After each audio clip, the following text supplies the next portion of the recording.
My name is Holly Arnold. I'm the administrator of the Maryland Transit Administration. I'm here today with Joe Davis, MTA's Chief Operating Officer, Kate Sylvester, MTA's Chief Program Delivery Officer, and Mike Winger, our Chief Safety Officer. We're announcing that effective tomorrow, December 8th, service on our light rail system will be suspended. We recognize that this is a critical transit service, and this is not a decision that we've taken lightly. The decision to suspend service is based on two issues. First, we've discovered that high voltage conduits on our vehicles have been punctured. This was discovered as a result of inspections following a fire event on October 21st. Following that event, MTA worked with our vehicle overhaul contractor, Alstom, to complete a safety risk assessment to determine any potential risks. The safety risk assessment was completed in compliance with MTA's Public Transportation Agency Safety Plan as required by the Federal Transit Administration. The safety risk assessment is an essential process within a transit agency's safety management system for identifying hazards and analyzing, assessing, and mitigating safety risk. Per the safety risk assessment, the risk level for this particular issue at that time was identified to be a medium level, which requires mitigation but dictates that the risk level is acceptable to continue operation. The second issue is related to the piece of machinery that connects the two sections of our light rail cars, called the inter-car connector cable, which has caused 6 smoke events between November 2021 and November 2023, including 3 in the past 4 months. MTA and Alstom have also been reviewing this issue and have completed a safety risk assessment. That safety risk assessment's also identified this issue to be a medium level, which again requires mitigation but remains an acceptable level of risk. Since the first issue, the fire event on October 21st, MTA and Alstom have continued to inspect vehicles to determine a root cause of that issue. The initial inspections of trim screws located over the high voltage conduit, which had been a suspected cause, showed no warning signs, punctures, or aberrations. Following those inspections, electrical testing was undertaken, which suggested that the individual car was at fault rather than a system-wide issue. Over the month of November, Alstom continued to investigate root cause and developed a visual inspection plan. This past Monday, December 4th, the prior electrical testing was invalidated based on the visual inspections that revealed conduit issues. This elevated concern and indicated the need for a full fleet visual inspection. On Tuesday, December 5th, MTA began the process of updating our safety risk assessment and developed a repair for both issues with Alstom. While the risk level remains acceptable, we're taking action out of an abundance of caution and in order to facilitate an expedited inspection and repair of the fleet. We will be implementing shuttle bus service at all light rail stops effective at start of service tomorrow, and we will begin immediately inspecting and repairing the fleet. As soon as we have enough cars available to provide a minimal level of service, approximately 30 to 40 minute headways, we will implement that schedule. As additional cars are inspected and repaired, they will be phased in to increase service levels. We will return to our full service levels when we have 19 rail cars available. I want to note that our progress will be dependent on inspection results and contractor and material availability. We'll provide updates regularly via our website and social media to keep our riders apprised.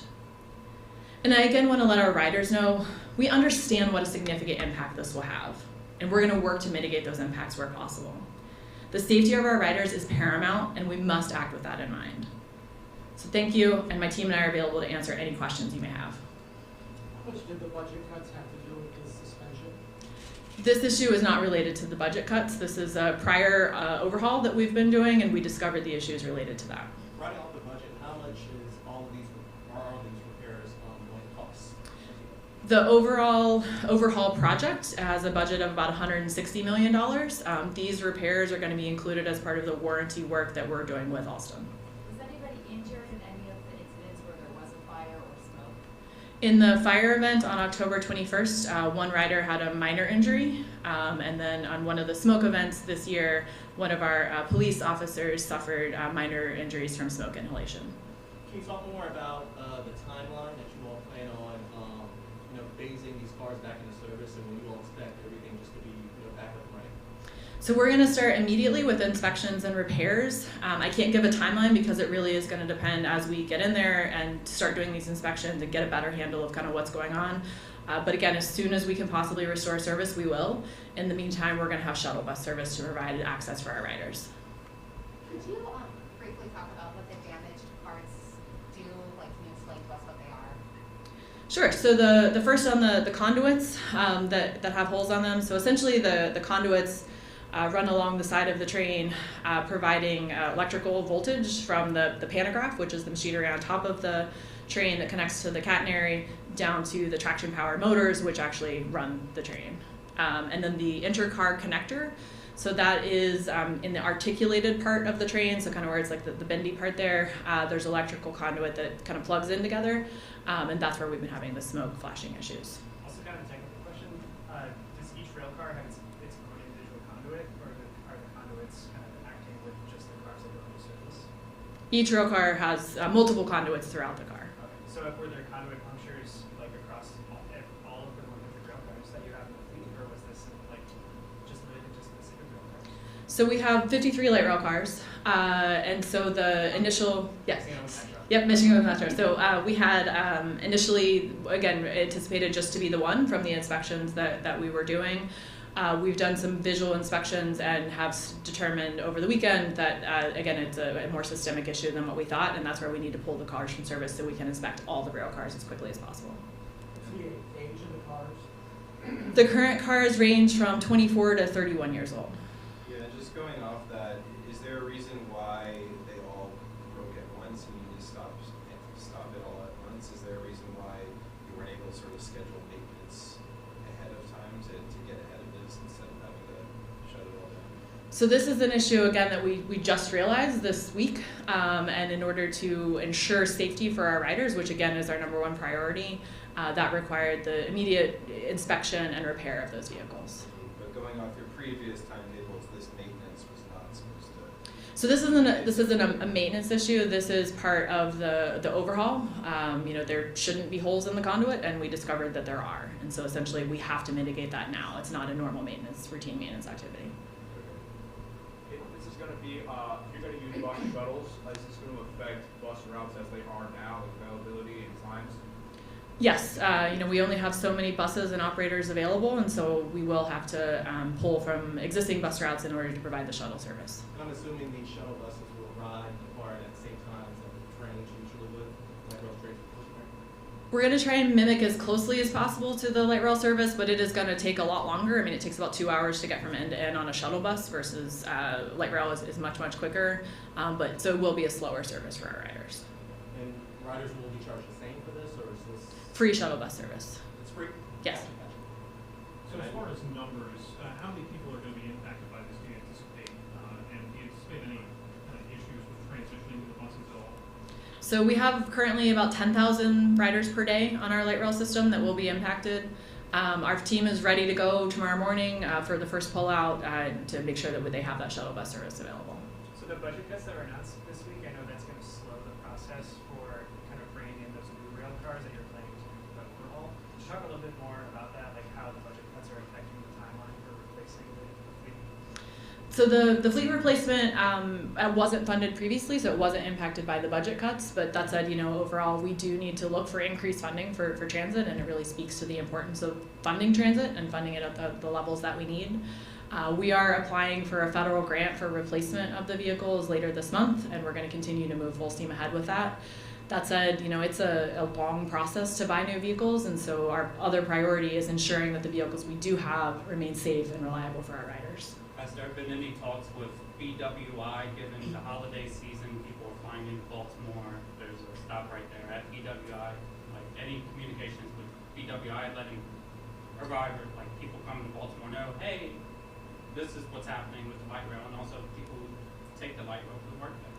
Yeah, many BWI employees rely on light rail to get there. So BWI is one of our sister agencies, so we did reach out to them to let them know there will be signage at each of the light rail stations, and we'll be continuing to push that out and letting folks know the shuttle bus service will be available, but it will take a little longer.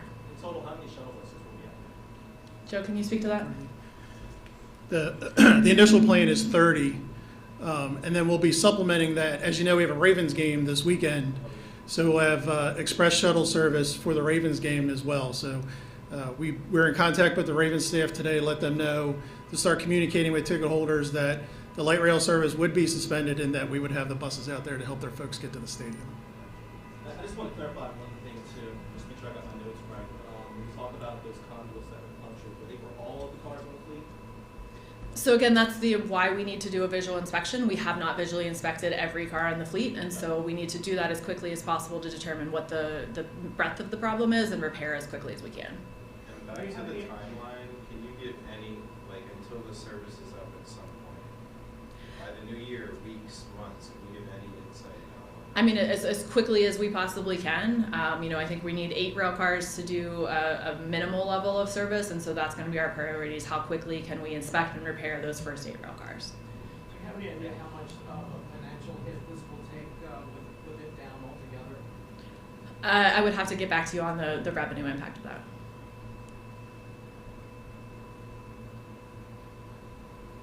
Any other questions? Just, it's suspended indefinitely, or, yeah, because people are gonna ask when, and just as fast as you can, what does that mean? Like, could you see it within a month? As soon as we have as soon as we have a better sense of timeline, we're going to be sharing that with our riders. Again, I need the Alstom staff to get in and start doing those inspections and get a better sense of what the breadth of this problem is. Okay, thank you. Well, if you don't have, So I was gonna ask, similar to the question about the conduits, also with the connectors between the cars, is that like all of our connectors are out? Can you talk a little bit more about that problem as well? So again, we want to repair that issue on every car. The level of severity of that one is not as high, but while this fleet is down, we're going to ensure that we're fixing both issues and we put them back, and we know that there are no issues when we put them back into service. So every car will have the conduits repaired and the inter-car connectors. Sorry, I'm just still having difficulty understanding how, like, we have the same problem, like the same issue across so many cars at the same time. Can you give anything more than you have, or maybe So I mean, again, so this is part of why we're doing the inspections, to get a good understanding of how many cars do have the issues. It is related to the overhaul, and it's related to the work that we're continuing to perform. So that's going to be part of what the conversations and the investigations that we're doing with Alstom over the next several weeks. I just want to make sure I get it right. You said the risk level is acceptable, but this is all just out of an precaution. Yes. So technically, if you wanted to, they could be running, this is all just out of precaution. Abundance of caution, and I mean the safety risk assessment does determine severity level, and so we are taking a look at that. We're updating that, and based on the possibility of a catastrophic failure, we want to again make sure that we're not putting our riders in any sort of danger. We're not going to operate the system unless it's safe to do so. And do you know about how many riders you have on the light rail per day? It's about 10,000 riders per day. 1,000? Is that one of your least modes of, least traveled uses of transportation? So light rail, so each mode has different levels of ridership. It's about 55% recovered from the pre-pandemic levels. But bus right now on all the different bus lines is our highest level. That said, our highest bus service still is less than the total number of folks who ride on light rail in a given day. I guess with the inspections as well, will you be doing kind of a full comprehensive inspection to check for any other potential issues on the light rail cars? I guess just to try to put them back out of service and we notice something else is going on. And I guess the second part of that is, would you be doing any sort of additional inspections along the track as well to check for potential issues that could be contributing to this as well? So for your first question, we do preventive maintenance. So we do regular inspections. We have daily inspections, 45-day inspections, 90-day inspections that we do regularly. So we have a good confidence in the rest of the railcar systems. On the second question, we're going to continue our regular track work and maintenance. We are looking to see if there's any maintenance that needs to happen that we can accelerate and do during this time period to further minimize future delays to our riders. Well, thank you all for your thoughtful questions. I have a press release as well as a fact sheet here to distribute to all of you as additional resource. And both myself and Courtney are available if you have any additional questions. Thank you. Is there a lifespan on these cars in general? Sure. The typical useful life for a light rail car is about 30 years. So we are kind of at that point, which is why we're starting the process now to look at replacing those. Thank you.